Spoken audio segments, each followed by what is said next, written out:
Gas cylinder ക്ഷാമം വന്നേക്കും. വിതരണം പരിമിതപ്പെടുത്തി ഓയിൽ കമ്പനികൾ. ജാഗ്രതാ നിർദ്ദേശവുമായി ഏജൻസികൾ.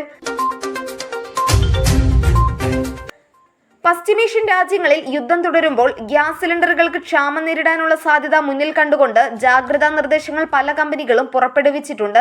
പല ഓയിൽ കമ്പനികളും സിലിണ്ടർ വിതരണം പരിമിതപ്പെടുത്തിയതായാണ് വിവരം. HPCL, BPCL ഓയിൽ തുടങ്ങിയ കമ്പനികൾ പുതിയ ഗ്യാസ് കണക്ഷനുകൾ നൽകുന്നത് നിർത്തിവെക്കാനും ഒരു ഗ്യാസ് സിലിണ്ടർ നൽകി 21 ദിവസം തികയാതെ റീഫിൽ ചെയ്ത് കൊടുക്കരുത് എന്നും അനൌദ്യോഗികമായി എല്ലാ വിതരണക്കാർക്കും നിർദ്ദേശം നൽകി.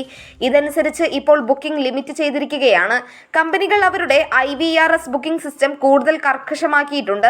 നിലവിൽ 1 മാസം മുതൽ 45 ദിവസം വരെ മാത്രം വിതരണം ചെയ്യാനുള്ള സ്റ്റോക്കുകൾ മാത്രമേ പല കമ്പനികളുടെയും ശേഖരത്തിലുള്ളൂ. 30-ലധികം ഇന്ത്യൻ കപ്പലുകളാണ് കടൽ മാർഗമുള്ള വഴി അടച്ചതിനാൽ കടലിൽ കാത്തു നിൽക്കുന്നത്. യുദ്ധം അവസാനിക്കാതെ ഇവയൊന്നും ഇന്ത്യയിലേക്ക് എത്തിപ്പെടുകയില്ല. 2 സിലിണ്ടർ ഉള്ളവർക്ക് ചില കമ്പനികൾ മാസത്തിൽ 1 മാത്രമാക്കി പരിമിതപ്പെടുത്തിയിട്ടുണ്ട് എന്നും അറിയുന്നു. നിബന്ധന മുന്നേ ഉള്ളതാണെങ്കിലും ഇത് കൂടുതൽ കർശനമാക്കിയിരിക്കുകയാണ്. അതേസമയം ഉപഭോക്താക്കൾ സിലിണ്ടർ വാങ്ങാൻ എത്തുമ്പോൾ പുതിയ നിബന്ധന കാരണം സിലിണ്ടർ നൽകാനാവാതെ കുഴങ്ങുകയാണ് വിതരണക്കാർ. ഇത് പലപ്പോഴും ബഹളങ്ങൾക്കും തർക്കങ്ങൾക്കും കാരണമാവുന്നുണ്ട്. SS news, Malappuram.